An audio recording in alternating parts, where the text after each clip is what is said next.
বলুন, সত্য দিন হলো তোমার রবের।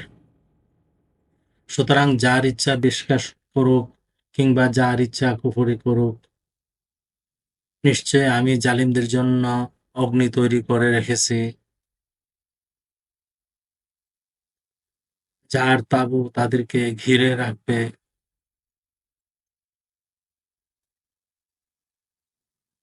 তারা পানীয় চাইলে গলিত তামার মতো পানি দেওয়া হবে,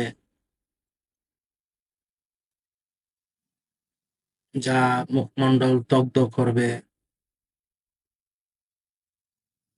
কতই না নিকৃষ্ট সে পানীয়, কতই না নিকৃষ্ট সে আবাস। আয়াত ২৯ সূরা কাহফ, আল কোরআন।